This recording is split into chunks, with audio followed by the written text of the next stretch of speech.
শুভ দুপুর ভাইয়া। শুভ দুপুর। কেমন আছেন? আলহামদুলিল্লাহ ভালো আছি। আপনি তো ঢাকা বিশ্ববিদ্যালয়ের চারুকলা অনুষদের শিক্ষার্থী এবং আপনাদের যে ব্যাচ ছিল মানে অনার্স যে তৃতীয় ব্যাচ, সেই ব্যাচের শিক্ষার্থীদের বর্ষপূর্তি উপলক্ষে আপনারা একটি এক্সিবিশন আয়োজন করেছেন, যেটা 1 জুলাই থেকে শুরু হয়েছে এবং 7 জুলাই পর্যন্ত চলবে। একটু এক্সিবিশনটা সম্পর্কে জানি যে ব্রাশ স্ট্রোকস অফ ফ্রেন্ডশিপ, নামকরণটি একেবারে অন্যরকম। কোন ভাবনার জায়গা থেকে এ ধরনের নামকরণ করা? আসলে আমরা যখন চারুকলায় ভর্তি হই তখন তো বিভিন্ন জন বিভিন্ন রকম স্বপ্ন নিয়ে ভর্তি হই, এবং আমরা ভর্তি হওয়ার আগে শিল্পী এবং শিল্পাচার্য, আমাদের শিল্পগুরু জয়নুল আবেদিন স্যারকে স্মরণ করি, এবং তারপরে দেখি আমাদের প্রাইমারি স্কুলে যে বইগুলো ছিল সেখানে হাশেম খান স্যারের প্রচ্ছদ আর হলো ইলাস্ট্রেশনগুলো দেখি।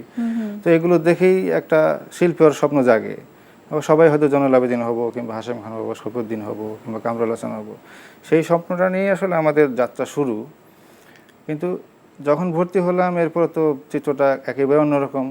আস্তে আস্তে যখন অনার্স পাস করলাম তখন আরও একটু চিত্রটা পাল্টে গেল। তো এর মধ্যে কতজনের স্বপ্ন যে আসলে বাস্তবায়ন করা সম্ভব হয়েছে সম্ভব হয় না সেটা আসলে বলার বিষয় রাখে না। তো ওই জায়গার থেকেই আমরা যখন প্রতি বছরই এটা অ্যারেঞ্জ করার চেষ্টা করতাম, কিন্তু সব বছরই আমরা এটা পারি নাই। তো এই বছর আমরা চিন্তা করলাম যে যেহেতু 30 বছর হচ্ছে, তো এই জায়গার থেকে আমরা চিন্তা করলাম যে আমরা তাহলে একটা এক্সিবিশন করি।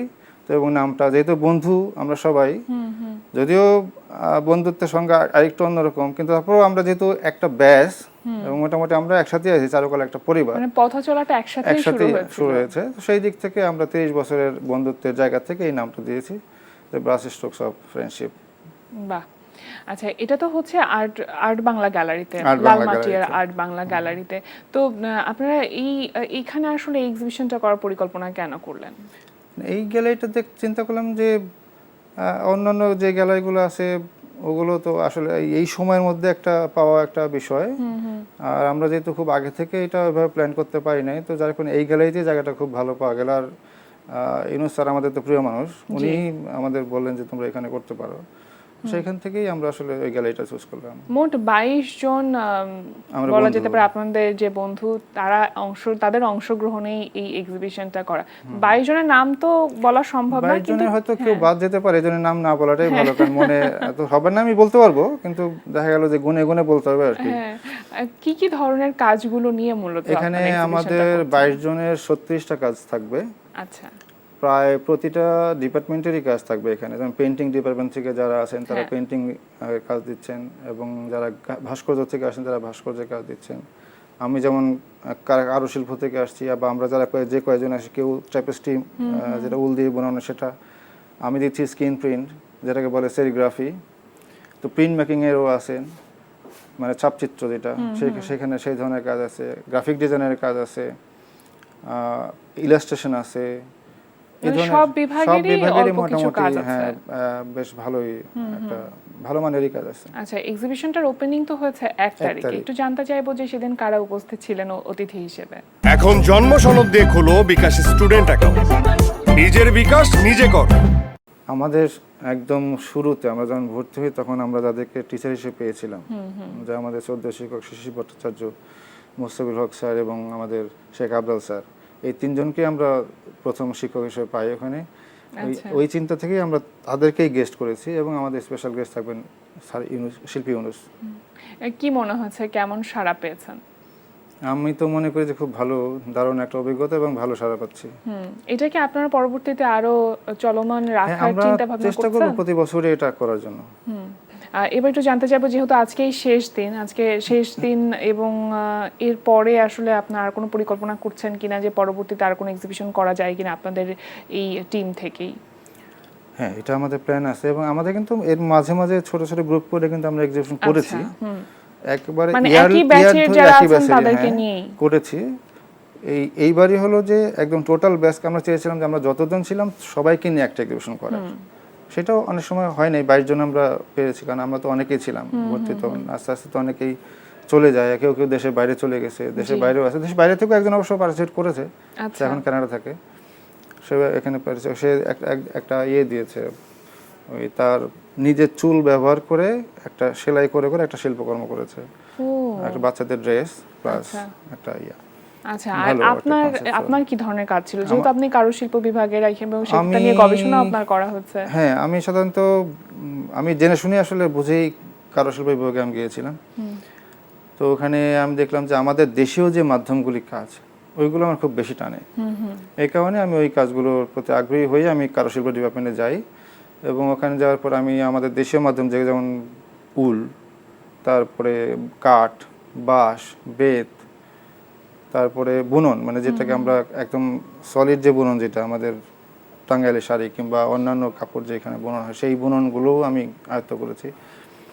এই মিডিয়াগুলো, আর একটা আছে ধাতু, যেমন তামা, কাঁসা, পিতল, এগুলো নিয়েও কাজ করেছি অনেক। দারুশিল্প নিয়ে অত্যন্ত কাজ করেছেন। ওই দারুশিল্পের মধ্যে কাঠই বলা যায়, মানে দারুশিল্প মানে তো কাঠ, মানে দারু শব্দের অর্থ হলো কাঠ। জি। তো ওইটা এই জন্যই কাঠ বলে সবই ওর মধ্যে পড়ে যায়। আর এমনিতে আমাদের দেশে একটা প্রচলিত আছে যে দারুশিল্প মানে হচ্ছে কাঠমিস্ত্রিদের কাজ, বা যারা খাট, পালং কিংবা সিন্দুক, এই যে জাদুঘর যেগুলো সংরক্ষিত আছে সেগুলো হচ্ছে দারুশিল্প। জি। কিন্তু আমি এই জায়গাটা থেকে একটু দ্বিমত পোষণ করছি, কারণ করছি বলে আমি এটা নিয়ে পিএইচডি গবেষণাও করেছি। যে আমার এটা শিরোনাম ছিল বাংলাদেশ জাতীয় জাদুঘরের সংরক্ষিত দারুশিল্প এর নন্দনতাত্ত্বিক সমীক্ষা। তো আমি এইটাই বলতে চাইছি যে আমাদের এই সময়ে যে কাজগুলো হয়েছে সেই 1000 বছর আগে থেকেই যদি ধরি আমি, তাহলে দেখা যাবে যে এইগুলোই আসলে আমাদের আর্ট। আচ্ছা। যদিও আমরা এটা কারুশিল্প বলে কিংবা লোকশিল্প বলে কিংবা কাঠমিস্ত্রি বা সূত্রধারদের কাজ বলে একটা তুচ্ছতা ছিল করে আসছি, এই জায়গাটা আসলে আমার কাছে মনে হয়েছে যে ঠিক না। আচ্ছা। এইটাই আমাদের রিয়েল আর্ট। এই জায়গাটাই আমি আসলে তুলে ধরার চেষ্টা করছি, এবং এখনো করি। আমাদের এই যত ট্রেডিশনাল মাধ্যম আছে, দেশীয় মাধ্যম আছে, সেগুলো নিয়ে আমি বেসিক্যালি কাজগুলো করি। আপনি তো সোলো এক্সিবিশন করা হয়েছে, মানে এতগুলো বছরের শিল্পী জীবনে সোলো এক্সিবিশন মাত্র একটি, কেন? ঠিক, হ্যাঁ, এটা একটা গুরুত্বপূর্ণ প্রশ্ন, এবং এটা আমারও মাঝে মাঝে প্রশ্ন হয় যে আমি কেন একটাই করলাম। তো সেটার আসলে উত্তর দিতে গেলে অনেক কিছুই বলতে হবে। তো মূল যেটা সমস্যা হয়, আমরা যারা বাংলাদেশের প্রেক্ষিতে ছবি আঁকি বা আমি যেই মাধ্যমগুলোতে কাজ করি, সেগুলো একটা সংরক্ষণ করার একটা বিষয় আছে। আমাদের অত জায়গা নাই, আর্টিস্টের নিজস্ব কোনো স্টুডিও নাই। আর দ্বিতীয়ত হলো একটা অর্থনৈতিক ব্যাপার তো থাকেই, এতগুলো কাজ করতে গেলে অনেকগুলো টাকাই লাগে। আর তৃতীয়ত হলো যে এরপরে যেহেতু আমি সংসার লাইফে ঢুকে গেলাম, সংসার লাইফে ঢুকে যে চাকরি, কাজ সবকিছু মিলে দেখা যায় যে ওই সময়টা ভাবে বের করে কাজ করা হয়ে ওঠে না। আর এরপরে যখন আমি শিক্ষকতায় ঢুকলাম, ভাবলাম যে এবার হয়তো আমি খুব পারবো কাজ করতে। তো দেখলাম যে না, এটা স্টুডেন্টদেরকে সময় দিতে যে আমার নিজের কাজ আর করা হচ্ছে না। তো এটা আছে। আবার গবেষণা একটা বিষয় আছে ওখানে, আমি আবার একটু গবেষণায় একটু ঢুকে গেলাম, কারণ আমাদের যেহেতু লোকশিল্পটাকে আমি চাইতেছিলাম যে বা কারুশিল্প যেটাকে বলতেছি, মানে আমার এই বিষয়গুলো একটু সামনে তুলে ধরা, কারণ এগুলো নিয়ে গবেষণা আসলে খুব হয় নাই। ওইভাবে বলতে গেলে একাডেমি জায়গাতে গবেষণা খুবই কম। এই জন্যই আমি ওই গবেষণা বিভাগে ঢুকে গেলাম। আর গবেষণা করতে গেলে তো আসলে ওটা এক ধরনের সাধনাই আমি বলি আর কি। সো দুইটা কাজ আসলে একসাথে হয় নাই। আমি গবেষণা 7 বছর করেছি। আচ্ছা। এইজন্য এইবার আমি একটু মনে হচ্ছে একটু রিলিফ পাচ্ছি। সোলো এক্সিবিশনটা কতদিন আগে হয়েছে? বা 2006 করেছিলাম বেঙ্গল গ্যালারিতে 2006-এ। তো এবার আমি আবার একটা প্ল্যান করতেছি যে বেশ লম্বা একটা বিরতি। অন্যান্য এক্সিবিশন তো আপনার অনেক করা হয়েছে দেশে এবং দেশের বাইরেও করা হয়েছে। দেশের বাইরেও করেছি, গ্রুপ করেছি, কিন্তু সোলো একটাই।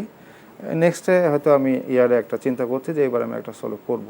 আচ্ছা, সেই হিসেবে প্রস্তুতি নিচ্ছে। এবং আমরা কি আপনার কাজগুলো আসলে সব কারুশিল্প কেন্দ্রিক কাজগুলোই দেখব, না পেইন্টিং বা এই ধরনের কাজও দেখতে পারি? পেইন্টিংও করেছি আমি বেসিক্যালি রং খুব কম ব্যবহার করেছি আমার ক্যানভাসে। আমি বেশিরভাগ আমার লাস্টে যে মাস্টার্সের যে পর্বের যে কাজগুলো ছিল সেগুলো ছিল একদম দর্জিদের ফেলে দেওয়া যে টুকরা কাপড়গুলো, এগুলো আমি টোকায় নিয়ে আসতাম না অ্যাপ্লিক করার জন্য। অ্যাপ্লিক ঠিক বলবো না ওটাকে আমি।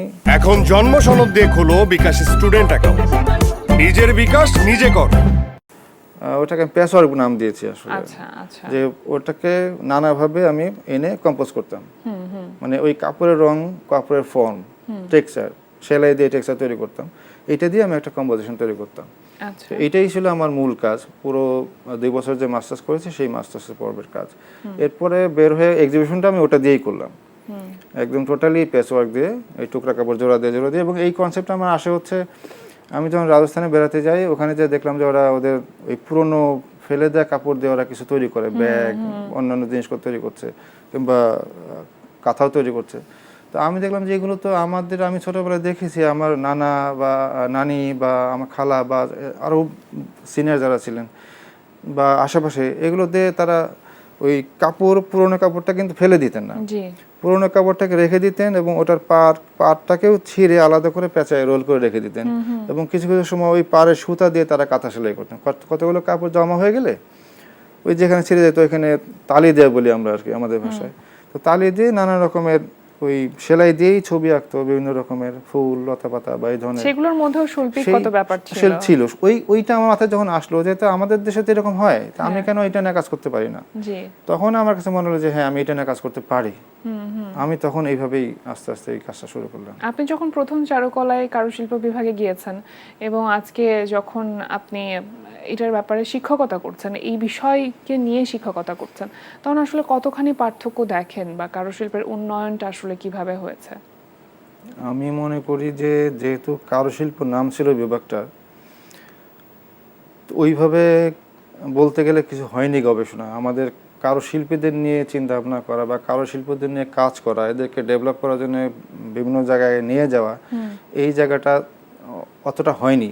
এখন হচ্ছে, এখন অনেকেই আমরা একটু সচেতন হয়েছি, অনেকেই এটা নিয়ে গবেষণা করতেছি, এখন অনেকেই গবেষণা করছে। আসলে এটা আসলে গবেষণা ছাড়া আসলে কোনো কিছু ডেভেলপ করা সম্ভব না, একদম না। যদি একটা গোষ্ঠীর আমি ডেভেলপ করতে চাই তার আগে আমার গবেষণা করতেই হবে, এটা জরুরি।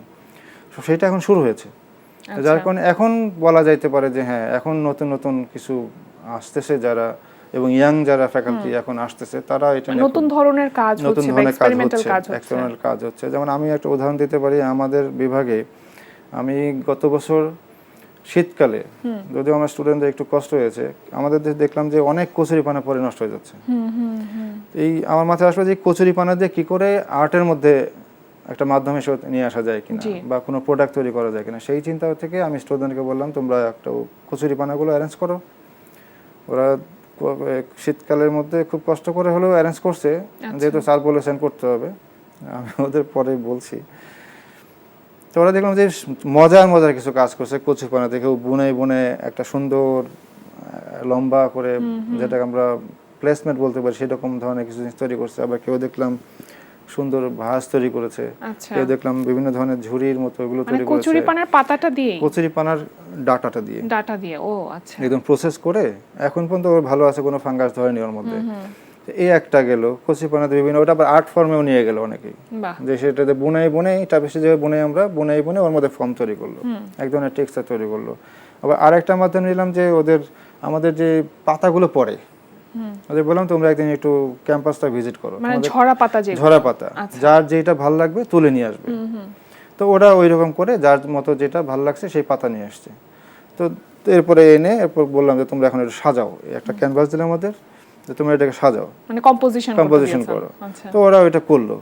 তার মধ্যে একটা ছেলে কিন্তু বার্জার এবার অ্যাওয়ার্ডও পেলো, জাস্ট এই এটা কি বলে ইউক্যালিপটাস গাছের পাতা, সে জাস্ট একবার এইটা যেহেতু একটু বাঁকা পাতাটা এরকম করে সাজালো, আবার এরকম করে সাজালো, তাতে একটা রিদম তৈরি হয়েছে, ওয়েভের মতো তৈরি হয়েছে এবং বিভিন্ন সেটে যেহেতু পাতা পাওয়া গেছে সব মিলে টোটাল একটা খুব মজার একটা কাজ দাঁড়িয়েছে।